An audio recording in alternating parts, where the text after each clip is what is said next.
அதிமுக கூடாரம் கொஞ்சம் கொஞ்சமாக காலி ஆகிட்டு இருக்கு. போகிறதுக்கு இடம் தெரியாமல் எங்கே போகிறதுன்னு எல்லாம் அட்ரஸ் தேடிட்டு இருக்கும்போது நம்ம அட்ரஸ் தான் பளீர்னு இருக்கு.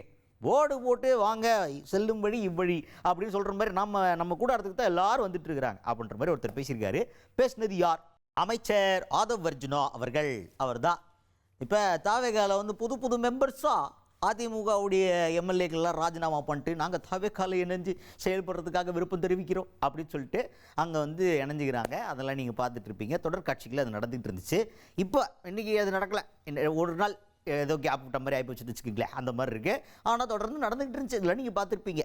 அதை பற்றி ஆதவ் அர்ஜுனா அவர்கள் என்ன சொல்கிறாருன்னா, இப்போ அதிமுகவில் இருந்துட்டு எங்கே போகிறதுன்னு தெரியாமல் பன்னீர்செல்வம் அவர்கள் இருக்கார்.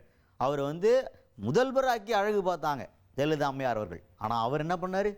ஜெயலலிதா அம்மையாருடைய அவர்களுடைய மறைவுக்கு பிறகு எங்கே போகிறதுன்னு தெரியாமல் திமுகவில் போய் சேர்ந்தார். அதிமுகவுக்கு நேர் எதிரி அங்கே போய் சேர்ந்தார். அப்படி ஒரு நிலைமை இருந்துடக்கூடாதுங்கிறதுக்காக இப்போ அதிமுகவிலிருந்து நல்ல தலைமை கிடையாது, அதனால் நாங்கள் எங்கே போகிறதுன்னு தெரியலையேன்னு நினச்சிட்டு இருந்தவங்களுக்கு தாவேக்கா தான் இப்போ அடைக்கலம் கொடுத்துக்கிட்டு இருக்கு. இப்போ அன்னை செங்கோட்டையன் எப்படி வந்து சேர்ந்தாரோ அப்படி படையாக வந்துக்கிட்டு இருக்காங்க. ஆல்மோஸ்ட் 90% ஆஃப் தி அதிமுக காரங்க நம்ம கூட வந்து சேர்றதுக்கு ரெடியாக இருக்காங்க. ஆல்ரெடி அறிவிச்சுட்டாங்க வந்துடுறோம் அப்படின்ட்டு. இப்போ வர்றது மட்டும்தான் பாக்கி அப்படின்ற மாதிரி ஆதவ் அர்ஜுனா அவர்கள் உணர்ச்சி பொங்க பேசியிருக்கிறார். முன்னாள் முதலமைச்சர் ஓபிஎஸ் அவர்கள் சேர்ந்த திமுக போய் புரட்சி தலைவி அம்மா அவர்களால் முதலமைச்சராக்கப்பட்டவர்கள்.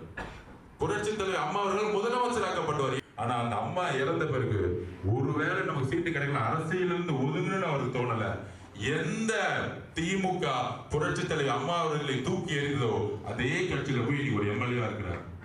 இந்த இவருடைய வீழ்ச்சி நாளைக்கு திமுக பக்கம் போய் சேரக்கூடிய நிலைமை வரக்கூடாதுன்னு இன்றைக்கு தமிழக வெற்றி கழகம் மட்டும்தான் ஒரே நம்பிக்கைன்னு ஒவ்வொரு அதிமுகவுடைய நிர்வாகிகளும் அண்ணன் செங்கோட்டையன் வந்து எப்படி வந்தாரோ அதே மாதிரி எல்லா நிர்வாகிகளும், ஒன்றிய செயலாளர், கிளை செயலாளர் இருந்து எல்லா நிர்வாகிகளும் எழுதி வைத்துக் கொள்ளும். இன்னும் ஒரு மாசத்துல 90% நிர்வாகிகள் எல்லாரும் அதிமுக இருந்து தமிழக வெற்றி கழகத்தை நோக்கி வரணுங்கிற வேண்டுகோளை ஆல்ரெடி கொடுத்துட்டாங்க.